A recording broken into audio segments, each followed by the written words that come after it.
My ex-wife and I divorced almost 2 years ago and don't cooperate great, mostly just try to ignore one another unless necessary for us to interact. Not mature, I know, but my attempts to change that were not met kindly. We have 3 children together, and the youngest, Evan, 8, has been struggling the most with the divorce.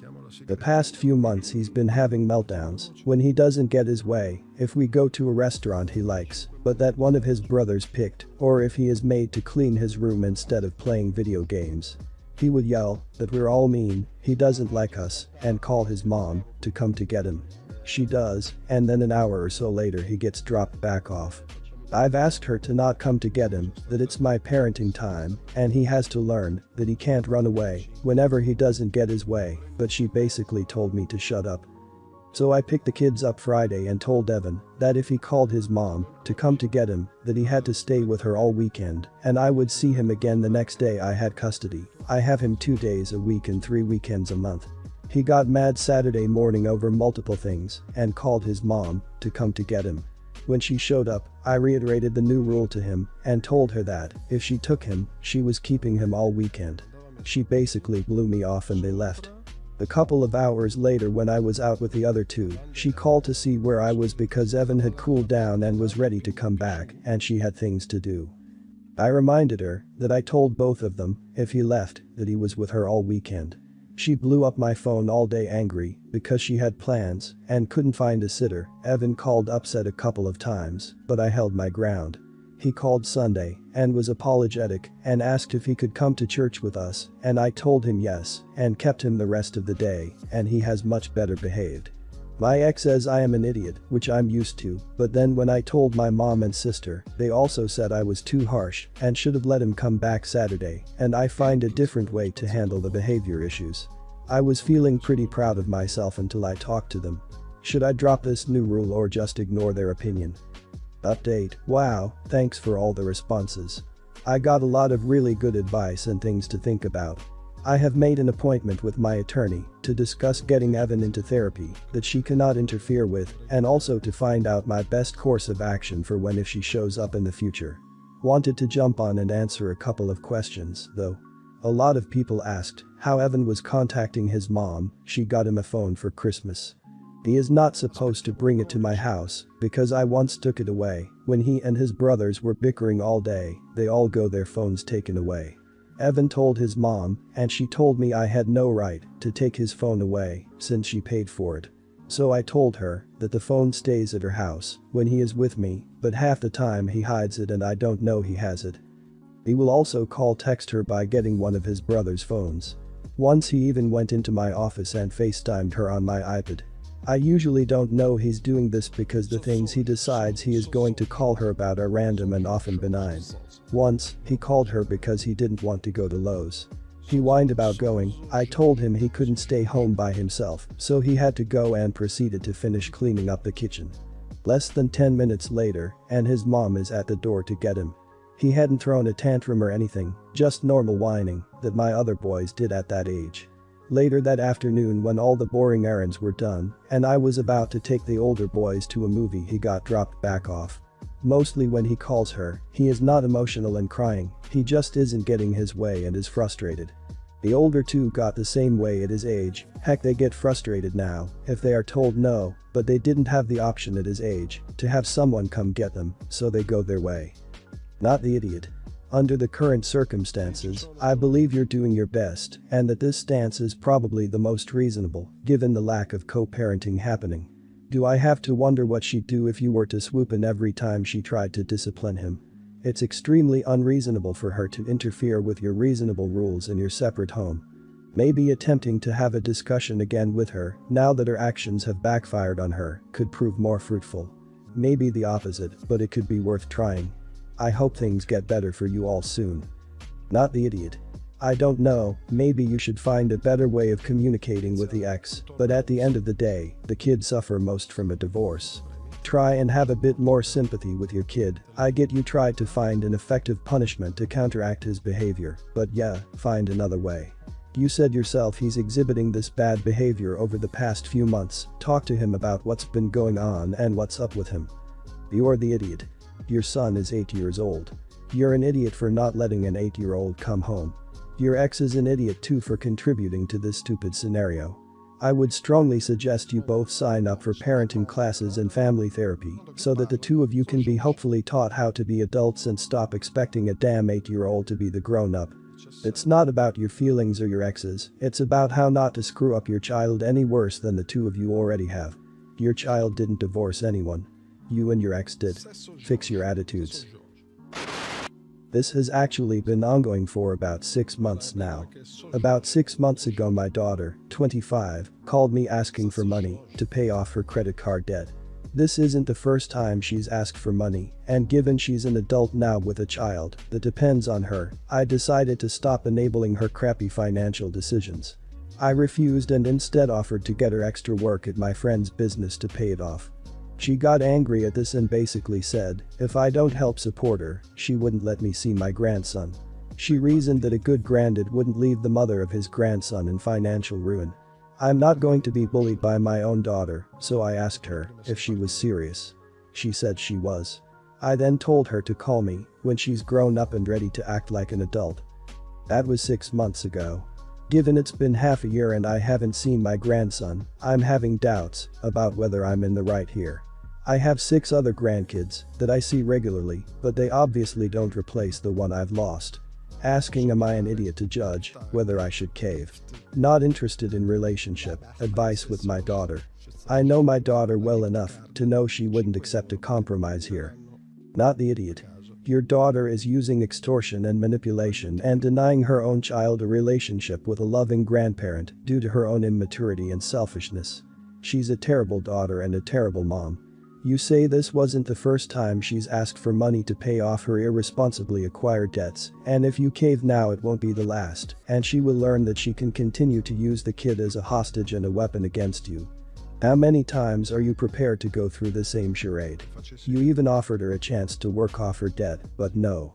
She wants a handout. Not the idiot. You're not choosing money over your grandson. You're choosing to not be extorted and manipulated by your daughter. If you do wish to have a relationship with your grandson, I'd continue to reach out to your daughter and cut the conversation if and when she brings up money issues. Otherwise, I'd continue to cherish the other grandkids in the meantime while hoping the daughter wises up. The relationship between a grandparent and grandchild is amazing, it's very sad your daughter is treating it this way. Not the idiot. It's not really about the money, is it? It's about choosing not to just be a doormat and let your childish daughter manipulate you into doing whatever she wants. Pity that it's costing you a relationship with your grandson, but your alternative is not give her the money, because we all know she won't stop with just this. If leaving the mother of your grandson in financial ruin was really her issue, then taking the work you offered to get her would better support that anyway, as her having more stability of her own would obviously be more beneficial for the kid than her constantly needing handouts. I'm in a long-term relationship, and it has gradually shifted towards me paying for all of the bills of the household for both of us. I keep pushing for my partner to contribute to bills, even though I make significantly more than she does. She has pushed back due to the difference in our incomes. Before any gold digger comments pop up, this is an income I started making after we had dated for some time. She is not that type of person. In terms of income, I make about $7,500 per month after taxes, and she makes about $1,500 per month. Our bills together come out to about $2,500 or $3,000 per month. We live near a high-cost major city. In recent months I've been pushing for her to contribute $300 per month of her income towards our household expenses. She takes jobs that offer about 20-30 hours a week and works for a few months, gets bored, then hops to another job. I want her to be happy, and I know she is exploring things she may want to get further into, so I don't make too much fuss about it. She is also trying to save for a real estate training program she wants to do, but has done several other programs for different careers and dropped out. In terms of housework, we split everything equally. We take turns with dishes, laundry, etc. I'm not sure if I'm an idiot for pushing for her to pay $300 per month when I make so much more than she does. After paying the bills, I still have $5,000 per month left over, mostly saved towards a house down payment, which is still triple her total income. For me, it's not so much about the money, but more so feeling like she is also helping to contribute in some way. At the same time, I feel like an idiot when there is such a huge gap in our income. Not the idiot. The difference between your incomes does not entitle her to a free ride. Couples should be splitting the cost of housing and utilities pretty evenly. What you could do, since you have more disposable income, is pay for dinners out or vacations. I bet that you have worked hard to get the job that pays so well, and you're entitled to that money. Please tell me that your savings from your hard work are going into a bank account that she does not have access to. Not the idiot, but you're kind of being petty. I make 10x what my girlfriend makes. I wouldn't make her pay anything. I figure her money is her spending money. That $300 is pretty meaningless to you. I'm actually surprised you won't pay for her real estate school. Because if you're saving up for a house, she can save you a lot in commission. I did that for my ex. If you're planning on buying a $500k house, then that's a $15k commission she can save you as a couple. Make her a deal that you pay for her school, and in return, she rebates you the commission on the house you buy. No idiots here, especially if you aren't married. If you aren't married, you have no obligation to contribute more than 50% arguably, but you're being very generous and sensible by only asking for $300. Most people would ask for her to contribute at least 50% of her income. In all reality, if she was renting on her own, her bills would be gobbling up her income really quickly. You are still leaving her with $1,200 per month to spend, and that's way more than a lot of people get to spend. You're also not demanding to live in a really expensive apartment, and you're saving instead of rubbing it in her face. My wife and I have been together since college. She died a couple of years ago fighting breast cancer. It was really soul-crushing. Feels like a part of me is still missing. But my wife used to give me lots of advice about raising my daughter. I'm from Mexico and I grew up in an Orthodox family. So I had little knowledge about all the girls' stuff. I hope you guys get the point. But I've learned everything because I'm the only person our daughter has. I love her and she is the only person who keeps me running. My wife has a best friend. Let's call her Sarah. Now Sarah was with my wife since childhood. They were really close and her death shook Sarah. Before passing, my wife casually told Sarah that I didn't know much about raising a girl and she was worried about me and our daughter. Now Sarah thinks it's her responsibility to raise my daughter. She gives me unsolicited advice, which seems condescending, buys my daughter gifts, and she recently asked me if I could let her watch my daughter when I'm at work. I make more than enough and I can totally afford daycare and a sitter if necessary. And I think interacting with other kids is important. She keeps telling me that my daughter needs someone around to assess her trauma. I think that's our therapist's job and not hers. Also, she gives me the feeling that I'm somehow being neglectful. My daughter and I are really close. Now, she asks me if we can have Sarah over and make her mommy. I think this woman is crossing every boundary and it's time to tell her off. In my opinion, it's causing serious issues for me. Not the idiot. I understand Sarah is trying to keep a promise to her friend, but she is not the girl's mother. You are taking care of your daughter's emotional and social needs already. You can tell Sarah that you will ask for advice when you need it. No matter how much she offers advice unsolicited, just keep ignoring her or saying no. Hopefully, she will get the message. So sorry for the loss of your wife. You sound like a really good dad. Not the idiot. This woman's behavior is approaching dangerous. She is not your daughter's mother, nor her therapist, and it is time you limited her influence on your lives. In my opinion, making you feel like a neglectful parent, wanting to keep your daughter out of social environments, inserting herself into your daughter's psychological care, and wanting to be called mommy are very concerning behaviors. As a mother, this is one red flag after another to me. I feel like she is trying to take your daughter. No idiots here. You're extremely fortunate to have someone care that much about your daughter out of her duty and loyalty to your wife. If you feel like she is condescending when giving unsolicited advice, just tell her that's how it makes you feel.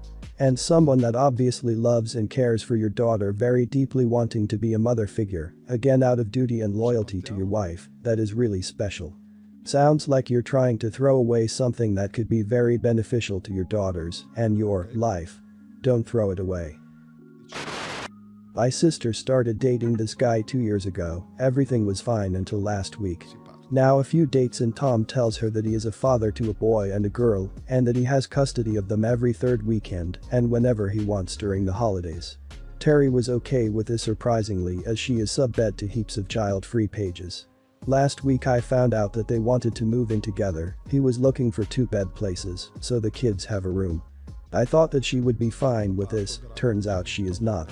She complained to me a few days back that she hated that the kids had to tag along and that she hopes he loses custody of them so they can have more one-on-one time.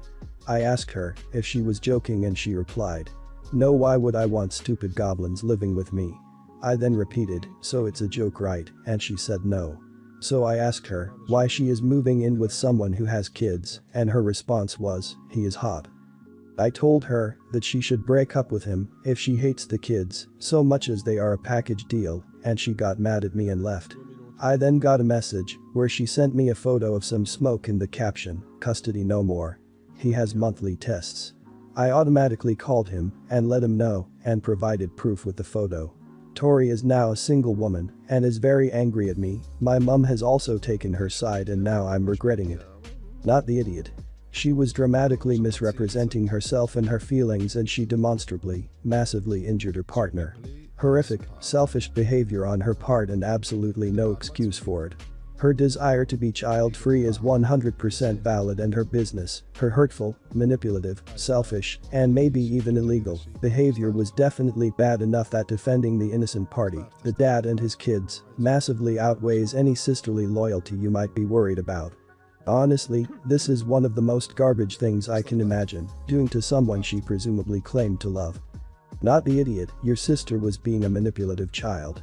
He would have never forgiven her for losing custody of his children, and it would have ended much worse. Hopefully, she will learn the kids are a package deal, and interfering with that is extremely selfish. They were a part of his life before she was, and she needs to either accept that or find someone else who doesn't have kids. She sounds really shallow for wanting to be with him based on his looks alone and disregarding everything else. Not the idiot. As a child-free person myself, thank you for saving him from her. I always hate seeing posts about child-free people dating someone with children and then asking if they are a bad person for not wanting to be around the kids or have anything to do with them, especially in a potentially serious relationship. Your sister and mom are the idiots, and honestly, your mom should probably get both sides of the story before defending anyone.